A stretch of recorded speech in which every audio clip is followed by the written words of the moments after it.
오늘 우리 함께 나눌 말씀은 요한복음 11장 17절부터 27절 말씀입니다. 예수께서 와서 보시니 나사로가 무덤에 있은지 이미 나으리라. 베다니는 예루살렘에서 가깝기가 한 오리쯤 되매 많은 유대인이 마르다와 마리아에게 그 오라비의 일로 위문하러 왔더니 마르다는 예수께서 오신다는 말을 듣고 곧 나가 맞이하되 마리아는 집에 앉았더라. 마르다가 예수께 여짜오되 주께서 여기 계셨더라면 내 오라버니가 죽지 아니하였겠나이다. 그러나 나는 이제라도 주께서 무엇이든지 하나님께 구하시는 것을 하나님이 주실 줄을 아나이다. 예수께서 이르시되 내 오라비가 다시 살아나리라. 마르다가 이르되 마지막 날 부활 때에는 다시 살아날 줄을 내가 아나이다. 예수께서 이르시되 나는 부활이요 생명이니 나를 믿는 자는 죽어도 살겠고 무릇 살아서 나를 믿는 자는 영원히 죽지 아니하리니 이것을 내가 믿느냐. 이르되 주여 그러하외다. 주는 그리스도시요 세상에 오시는 하나님의 아들이신 줄 내가 믿나이다. 아멘. 오늘 로그아웃된 인생 부활로 로그인하시다라는 제목으로 하나님의 은혜를 나누고자 합니다. 잘 지내셨죠? 다들? 지난주에 큰일이 있었습니다. 3,700만 중에 혹시 여러분 포함되셨나요? 쿠팡의 계정이 해킹당했잖아요. 저는 쿠팡을 하루에도 2번씩도 쓰는 사람인데 저는 안 당했습니다. 좋은 일인지 나쁜 일인지 모르겠습니다. 뉴스를 보니까 이 해킹 때문에 참 우리나라 계속 해킹 사고가 오래 있었잖아요. 사람들 가슴을 졸이는 것 같습니다. 해외 결제를 이제 막기 시작하거나 아니면은 이미 결제된 분들은 그것을 취소하는 그런 수고를 지금 하고 있습니다. 이런 일이 벌어지면 우리는 강제로 내 계정이 나를 로그아웃 시키고 다른 사람이 로그인한 채로 내 계정이 운영된다라는 겁니다. 서버에 연결할 수 없다, 존재하지 않는 계정이다라는 싸늘한 메시지를 화면을 통해서 우리는 경험해야 됩니다. 3,700만 중에 상당히 많은 수가 발을 동동 구리고 있었을 겁니다. 당장 필요한 물품을 사는데도 어려움을 겪었을 거고요. 아니면 그 안에 있는 내 개인정보, 2차 피해까지도 염려가 될 정도로 어려움을 겪습니다. 우리의 일상이 이제 이런 일 한 번이면 마비되는 건 순식간이라는 겁니다. 우리가 그런 시대를 살고 있습니다. 내가 의도하지 않아도 타인에 의해서 내 계정이 강제로 로그아웃되거나 바뀌어지는 일, 그로 인해 내 일상은 멈추어지고 강제로 스탑되고 다른 일을 하지 못하고 나의 일상을 회복하기 위한 새로운 계정을 만들고 전화번호를 바꿔야 되거나 아니면 관공서를 드나드는 일을 해야 한다는 겁니다. 그런데 여러분 인생에도 이렇게 강제 로그아웃의 순간이 예고 없이 찾아온다는 사실 아십니까? 내 인생이라는 시스템 속에서 강제 로그아웃 될 수 있다는 겁니다. 제가 20대 때는 회사는 적어도 한 55세, 60세까지 다닐 수 있는 곳이라고 알고 있었습니다. 30대가 되니까 회사를 그 정도는 못 다니고 대기업 정도 돼야 이제 50세 정도까지 다닐 수 있다라는 얘기가 있었습니다.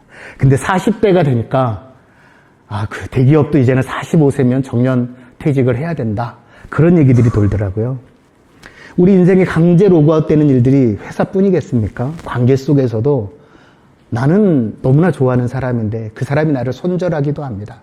아니면 내가 어떤 일 때문에 그 상대방을 손절시키기도 합니다. 마치 우리가 해킹을 당한 것처럼 순식간에 이런 일들은 벌어진다라는 겁니다.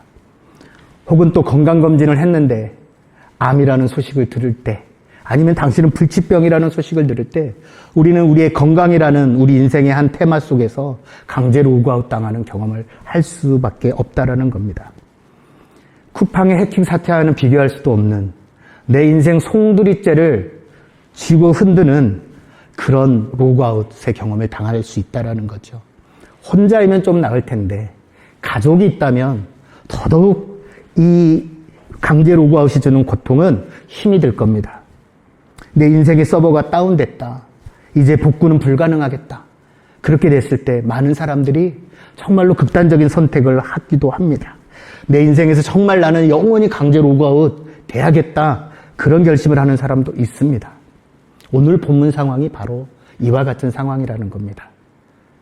마르다와 마리아가 오라비로 표현되어지는 나사로의 죽음 때문에 이런 상황을 맞이했다라는 겁니다. 이들은 나사로가 죽자 주님께 구조 요청을 보냈습니다. 빨리 오셔서 오빠의 죽음 안에, 오빠의 병듦 안에 주님 빨리 오셔서 로그인 해달라고. 주님이 오시면은 우리 오라비 나사로가 살아날 수 있겠다라고 생각했습니다. 그러나 주님은 오지 않으셨죠. 오지 않으셨습니다. 메시지를 읽고도 침묵하셨습니다. 그래서 죽었어요, 오빠가. 나사로의 숨이 끊어졌습니다. 그들의 희망은 완전히 그리고 영원히 로그아웃되는 경험을 이제 하게 된 것입니다. 죽기 전에 주님이 오시면 내 오라비가 살아날 믿음이 이들에게는 있었지만 주님은 그렇게 하지 않으셨다라는 겁니다. 이 절망적인 마리아와 마르다의 서버 다운과 같은 강제 로그아웃된 그런 상황에 예수님이 이제는 예고 없이 관리자의 고난으로 다시 찾아온 겁니다. 로그인 하신 겁니다. 그 장면이 오늘 본문이라는 거예요. 본문 17절을 보니까 예수님이 베다니에 도착하셨을 때 상황을 아주 건조하고 절망적으로 묘사하고 있습니다. 나사로가 무덤에 있은 지 며칠이 됐다고 합니까? 4일이 됐다고 합니다. 성경은 왜 굳이 오늘 본문에서 나사로가 죽은 지 그리고 무덤에 들어간 지 4일이나 되었다고 말할까요? 그것은 3일까지는 적어도 영원히 시신주의를 맴돈다는 생각들이 그때 당시에는 있었다고 합니다. 그래서 3일 안에는 기적적인 소생이나 회복의 가능성, 즉 골든타임이라는 게 존재할 수 있다. 여러분 부모님께 혹시 그런 얘기 들어보셨어요? 분명히 죽었는데 깨어난 사람들 얘기가 있잖아요. 제가 어릴 때만 해도 장례를 이 장례식장에서 치르는 경우를 저는 한 번도 본 적이 없습니다. 적어도 제가 20대가 되기 전, 한 15세가 되기 전에는 한 번도 본 적이 없어요. 장례는 다 집에서 치르는 겁니다. 병풍 뒤에 관을 두고 그 관에서 3일장을 보통 했습니다. 그리고 종종 일어난 분이 있었다는 거예요. 3일이라는 것은 동서고금을 막론하고 뭔가 이렇게 죽은 사람도 다시 살아날 수 있다라는 가능성의 시간이었다는 겁니다. 그런데 오늘 본문은 나흘이나 됐다고 말을 해요. 즉 우리가 강제로 로그아웃 됐는데 회복의 가능성이 전혀 없는 상황이 됐다라는 겁니다. 종교적으로도 완전한 사망 선고가 내려진 그런 상태라는 거예요. 우리가 흔히 쓰는 말로 세션이 만료된 겁니다. 만료된 세션 우리가 뭐 쓸 수 있나요? 안 됩니다. 뭐를 하려고 해도. 만료된 세션에서는 어떤 기능도 작동하지 않습니다. 다시 말해서 영구 삭제된 겁니다. 이거는 복구가 안 됩니다. 물론 여러분들 중엔 포렌식 하면 되잖아요. 이런 분들이 계실 수 있어요. 포렌식 비쌉니다. 그러니까 오늘 나흘이라는 개념이 나는 모든 것이 끝났다. 희망이 끝났다. 로그아웃 완전히 됐고 다시 로그인 할 수 없다. 이런 상황이라는 거예요. 그런데 우리는 청년들이 많으니까 여러분들의 삶에서 로그아웃된 경험 없습니까? 이미 여러분들 안에 목사님, 전 이 스펙으로 내가 원하는 저 직장 못 갈 것 같아요. 목사님, 우리 형편으로는, 우리 집안 형편으로는 저에게 기회가 다시 없는 것 같아요. 그런 생각하는 분들이 있죠. 목사님, 우리 집 환경 아시잖아요. 저는 당장 막노동이라도 해서 당장 먹고 살 일을 걱정해야 돼요. 이렇게 생각하는 분도 있을 수 있습니다. 마치 마르다와 마리아가 그런 상황이었을 것 같아요. 그런데 예수님을 보자마자 마르다가 터뜨린 첫 마디를 여러분 보십시오. 21절에 예수님이 여기 계셨더라면, 주께서 여기 계셨더라면 내 오라버니가 죽지 아니하였겠나이다 라고 말씀합니다. 즉 3일 동안에는 가능성을 생각을 했어요. 그런데 나흘이 됐다라는 것은 사람으로서 해볼 만한 어떤 노력도 의미가 없어진 그런 상황에 예수님이 오셨다라는 거예요. 접속도 안 되고 회복도 안 되는, 그런데 예수님이 나흘째 되는 날 마르다와 마리아, 즉 나사로를 찾아오신 이유는 이제 예수님이 제대로 포렌식을 할 수 있는 능력자 내지는 서버 관리자가 왔다라는 겁니다. 유일하게 재접속을 시킬 수 있는 유일한 분이 나타났다라는 거예요. 하나님은 늘 우리에게 이런 타이밍에 대해서 강조를 합니다. 우리가 이 부분을 한번 생각해야 됩니다. 3일 동안은 뭔가 나도 해볼 수 있었던 그런 가능성이 있었지만 나흘째 되는 날에 나는 아무것도 할 수 없다. 모든 것을 내가 포기하고 있을 때 하나님은 그 타이밍에 예수 그리스도를 드러내신다라는 겁니다. 우리는 이렇게 가능성의 유통기한을 정해놓죠. 그래서 이 기간 안에 내가 드리는 기도, 내가 바라는 소망이 이루어지지 않으면, 내가 시도하는 일들에 대한 결과가 없으면 하나님도 어쩔 수 없을 거라고 생각을 합니다. 그러나 그렇지 않다라는 거예요. 오늘 그 일들을 예수님이 이제 보여주실 거라는 거예요. 절망하는 마르다에게 예수님은 뜻밖의 말씀을 하시죠. 무슨 말씀을 하십니까? 내 오라비가 살아날 것이다라고, 살아나리라고 말하고 있습니다. 그랬더니 마르다는 생각보다 우리가 마리아 마르다 하면 마르다는 되게 못된 애 같은데 그렇지 않아요. 오늘 24절 보십시오. 주일학교 모범생처럼 이렇게 대답하지 않습니까? 마지막 날 부활 때에는 다시 살아날 줄을 내가 아나이다. 마르다는 신학적으로도 정보가 많은 것 같아요. 마지막 날에 우리가 주님이 다시 오시는 그 마지막 날에 재림이 있을 거, 부활이 있을 거를 이 여인은 믿고 있었던 거예요. 그냥 일만 해서 짜증내던 마리다가 아니라는 거예요. 예수님과 하나님에 대해서 또 율법에 대해서도 이 여인은 어느 정도 정보가 있었다는 거예요. 마르다의 이 고백을 흠잡을 데 없는 거잖아요. 그렇죠? 우리가 부활 때 다시 살아나는 거 믿으시잖아요. 내 주님, 잘 압니다. 나중에 먼 훗날에 역사의 서버가 초기화되고 새하늘과 새 땅이 열리면 그때는 천국에서 다시 우리가 만나겠죠. 그런 부활을 믿었습니다. 그러나 그것은 잘 들어보시면 우리는 신학적으로 너무나 완벽한 이 대답, 정답 같은 이 마르다의 고백이 허점이 있다라는 거예요. 지금 마르다가 말하는 이 부활의 시점은 언제입니까? 3일이 지났기 때문에 마르다의 부활 시점은 먼 훗날 천국에서의 부활을 말하고 있다라는 거예요. 지금이 아니라 나중에 아주 먼 훗날이라는 겁니다. 당장은 마르다는 오빠를 잃은 슬픔, 그 통곡함, 그리고 해결책은 이제는 더 없다라고 마르다는 생각하고 있었다라는 거예요. 지금이 아닌 언젠가의 믿음. 여러분, 이것이 여러분의 모습은 아니십니까? 이것이 우리의 모습은 아닐까요?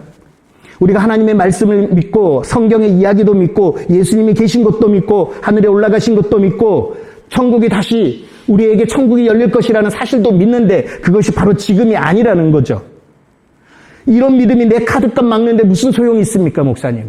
내 취업하는데 주일에 예배를 드리고 성경을 읽고 예수를 믿는다고 말하는 것이 도대체 무슨 관련이 있습니까? 어떤 힘이 있습니까? 그러면서 우리는 종종 우리의 신앙을, 우리의 믿음을 죽어서 타는 생명보험처럼 여긴다는 겁니다. 제가 올해 몇 차례 말씀드렸잖아요. 조사한 그 통계 내요. 한국교회의 많은 청년들이 절반 이상은 성경 말씀이 내 생활에서 그대로 이루어질 걸 안 믿는다고 그런 통계가 나와 있어요. 저는 우리 비로소교회 성도들이 그런 믿음이 아니기를 소망합니다. 현재의 고통 앞에서 무기력해지는 신앙이 아니기를 소망합니다. 하나님의 능력은 죽어서나 로그인 되는 것이지 썩은 냄새나는 이 비루한 현실에서는 불가능하다고 선을 긋는 것이 우리의 신앙이 아니기를 소망합니다. 이런 생각을 가지고 있던 마르다의 고정관념을 완전히 뒤집는 인류 역사상 가장 충격적인 선언이 에고 에이미 중에서도 정말로 가장 가슴 뛰게 하는 선언이 25절에 등장합니다. 나는 부활이요 생명이니 나를 믿는 자는 죽어도 살겠다. 나는 부활이요 생명이라는 이 고백. 예수님이 에고에이미 우리가 시리즈 하고 있지 않습니까? 이거는 내가 부활이고 생명이 될 거야 라고 말하지 않습니다. 이거는 에고에이미 우리가 지금 계속 말했잖아요. 어떤 뜻입니까? 어떤 뜻이죠? 나는 뭐뭐다. 이 선언은 구약에서는 누가 하셨다고요? 하나님이 하셨다라는 거예요. 창조주 하나님이 나는 스스로 있는 자다. 그것과 동일한 신적 권위를 가진 예수님의 선포라는 거예요. 즉 예수님은 나는 부활이다. 나는 생명이다. 라고 말씀하고 있다라는 겁니다. 즉 부활은 여러분 달력에 4월이나 사순절 계산해가지고 동그라미 쳐서 그런 교회력이 아니라는 겁니다, 여러분. 그 부활은 빨간 거 해놓고 부활절 행사하고 계란 삶아서 전도 가는 그런 날이 아니라는 거예요. 바로 예수님 자신이라는 겁니다. 예수님 자신이 부활하신 생명이 다시 시작되는, 우리에게 생명이 다시 주어지는 놀라운 사건이라는 거예요. 부활은 먼 미래의 어떤 사건이 아니라 과거의 어떤 사건이 아니라 이벤트가 아니라 예수님 자신 나는 누구다? 나는 부활이요 생명이다. 에고에임이라고 말씀하시는, 즉 우리 앞에 서 있는 예수 그리스도 그 존재라는 겁니다. 존재로서 이 부활을 여러분들이 받아들이기를 소망합니다. 존재이신, 생명의 근원 되신, 부활이요 생명이신 예수 그리스도가 접속이 끊어지고 강제 로그아웃된 우리 인생에 접속하시기 시작하면 거기가 어디든 어떤 상황이든 누구든 새로운 생명이 시작될 수 있다는 겁니다. 예수님은 마리다가 저 미래로 미뤄뒀던 오라비의 부활을, 그리고 그 막연한 희망을 지금 여기 바로 지금 그 죽음의 무덤 앞으로 강력하게 이끌고 오셨습니다. 끌어당기셨습니다. 나사로가 썩어서 냄새가 나느냐? 사람들은 로그아웃 됐다고 하느냐? 세상의 시스템으로 나으리면 이제는 다 끝난 것, 희망은 없다라고 말하는 그 사람들에게 나는 생명이요 부활이다 말씀하시면서 이제 내가 이 부활로서, 생명으로서 예수가 너에게 개입하면 죽은 자도 살아나리라고 말씀하고 있다라는 겁니다. 죽은 나사로, 나흘이나 돼서 시체 썩은 냄새가 나는 나사로의 삶에 예수님이 로그인 하시게 된다라는 겁니다. 여러분, 예수님은 우리에게 죽어서 가는 천국을 말씀하시지 않았습니다. 예수님은 우리에게 정말 형이상학적인 상상으로만 이루어지는 그런 가문이설 같은 복음을 우리에게 전하신 게 아닙니다. 예수님이 전한 복음은 바로 지금 이루어지는, 바로 지금 이 시대에 우리가 살고 경험할 수 있는 그런 은혜, 죽고 썩어서 냄새나는 그 상황에서 그 냄새나는 사람을 완전한 생명으로 바꿔내시고 살려내시는 그것이야말로 예수님의 복음이라는 겁니다. 주님은 그런 분이시라는 거예요. 여러분 안에 실패감 때문에 교회는 왔지만 다시 집에 돌아가면 방문 꽝 닫고 여러분만의 동굴 속으로 들어가서 여러분 방구석을 지키면서 그 무덤 속에서 여러분 살고 있지는 않습니까? 지금 예수께서, 부활이시고 생명이신 예수께서 여러분의 방문을 두드리고 계십니다. 예수님 앞에 너무 늦은 시간이란 없습니다. 너무 늦지 않습니다. 그거는 가요에나 있는 거예요. 그냥 세상의 가치관, 세상의 시스템 속에만 있는 거예요. 우리가 죽은 지 나흘이 되어도 40일이 되어도 우리가 죽어서 뼈만 남아있다 하길지라도 주께서 마른 뼈야 살아나라 하시면 살아나는 겁니다. 나사로야 나오라 하면 나오게 되는 겁니다. 그것이 가장 완벽한 타이밍이에요. 우리의 기준이 아니라 주님이 우리를 살려주시는 그 타이밍이 살아나야 될 가장 완벽한 하나님의 때라는 겁니다. 이 엄청난 우주적 선언 뒤에 예수님의 시선을 돌려 마르다 한 사람에게 이런 질문을 합니다. 이것을 내가 믿느냐? 그리고 오늘 이 질문, 성경 속의 질문은 바로 여러분 한 분 한 분에게 예수님이 묻고 있습니다. 여러분, 나는 부활이요 생명이니 라고 말씀하신 그 예수님의 선언을 여러분 믿으십니까? 이 질문은 마르다가 알고 있는 교리나 신학 지식을 테스트하는 퀴즈가 아닙니다. 이것을 내가 믿느냐?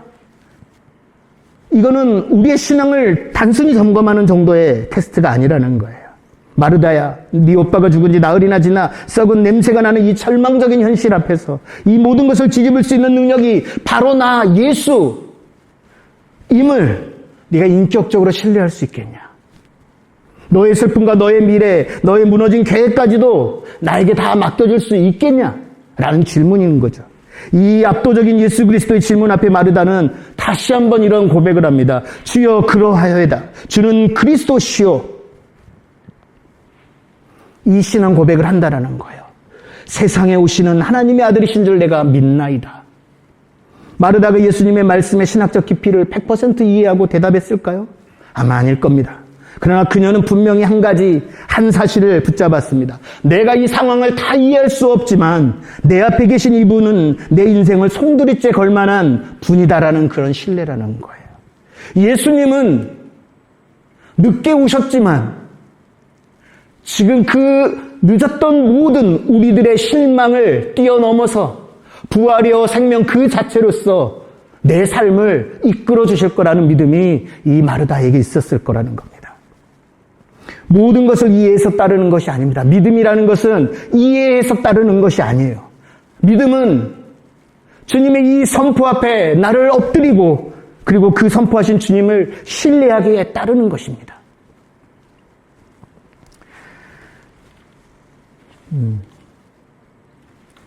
이것이 그리스도인의 믿음이며 제자도입니다. 그리스도인은 모든 것을 이해해서 따르는 사람들이 아닙니다. 28세의 젊은 나이로 에콰도르에서 순교한 선교사 짐 엘리엇이라는 선교사님이 계십니다. 그분이 이런 말을 남겼다고 해요. 영원한 것을 얻기 위해 영원할 수 없는 것을 버리는 자는 결코 어리석지 않다. 세상에는 짐 엘리엇처럼 유명한 분도 있지만 이름도 없이 부르신 자리 끝까지 가서 마치 자신을 그 낭떠러지에 내던지는 순종의 사람들이 역사 이래로 너무 많습니다. 지금 이 시대에도 그런 분들이 살고 있습니다. 자신의 이름이 드러나거나 드러나지 않거나 중요하지 않습니다. 세상의 눈으로 볼 때 짐 엘리엇 선교사의 죽음은 너무나 허무한 게임 오버 상황이었습니다. 그냥 저 사람은 지워지는 것처럼 보였습니다. 하지만 그는 부활이요 생명이신 주님 앞에서 영원한 것을 보았습니다.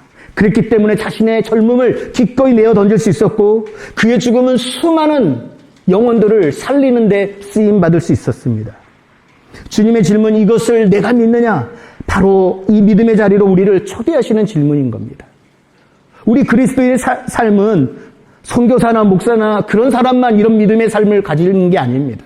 오히려 이 자리에 있는 우리 모두가 이 믿음을 가지고 살아야 합니다. 부활이요 생명이신 예수를 믿는다면 내 삶도 부활이고 생명의 삶을 살아내야 한다는 겁니다. 무덤 속에서 썩어 진동하는 시체 냄새를 풍기고 사는 자들이 아니라 생명이고 부활이신 예수 그리스도의 향기가 되어 그리스도의 향기를 전하고 살아야 한다는 거예요. 여러분, 이제 말씀을 맺고자 합니다. 이후의 이야기는 너무 잘 아시죠? 무덤 속에서 나사로가 살아서 나옵니다.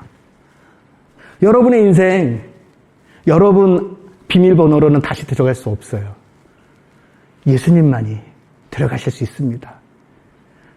그리고 여기는 비밀번호를 주님께 넘겨드리라 그랬는데 비밀번호 아직 로그아웃이 안 된 분이라면 비밀번호를 주님께 넘겨드리십시오. 여러분의 전인격을 주님께 내어드리십시오. 그래서 여러분의 삶이 여러분이 계획하고 뜻하는 그것을 이루는 삶이 아니라 생명이고 부활이신 예수 그리스도께서 여러분의 삶을 주관하시고 인도하셔서 우리가 지치고 상하고 망한 것 같은 상황이 올지라도 내 안에 부활이고 생명이신 예수 그리스도가 함께 하시기에 나는 다시 시작할 수 있어 라는 그런 소망을 갖고 살기를 간절히 소망합니다. 로그아웃된 우리의 인생에 로그인하시는 부활의 주님을 정말 간절히 만날 수 있기를 소망합니다. 주님은 실패한 우리를 다시 일으키시는 분이십니다. 주님은 소망을 잃은 우리에게 다시 소망이 되시는 분이십니다. 주님은 미래를 생각하지 못할 만큼 좌절하고 있는 우리에게 미래를 꿈꾸게 하시는 희망이 되시는 분이십니다. 부활이고 생명이신 주님이 여러분 삶에 로그인하시는 순간 멈추었던 우리의 인생이 작동하기 시작할 겁니다. 그리고 낙심하고 절망하고 소망을 잃었던 우리에게 다시 새로운 하루가 시작될 것입니다. 그것이 바로 오늘입니다. 그리고 현재입니다. 현재라는 영어 단어가 선물이잖아요, 또. 예수 그리스도는 우리의 선물이시죠. 새로운 삶을 살 수 있는, 새로운 생명으로 살아갈 수 있는 그 선물 대신 부활이고 생명이신 예수 그리스도를 여러분 다시 한번 여러분 믿음의 고백으로 붙드시기를 소망합니다. 그리고 부활의 주님을 죽어서 가는 먼 미래에 정말 있을까 말까 의심되는 그런 믿음으로 만나실 생각하지 마시고 바로 지금 이곳에서 만나시기를 주님의 이름으로 간절히 축원합니다. 아멘.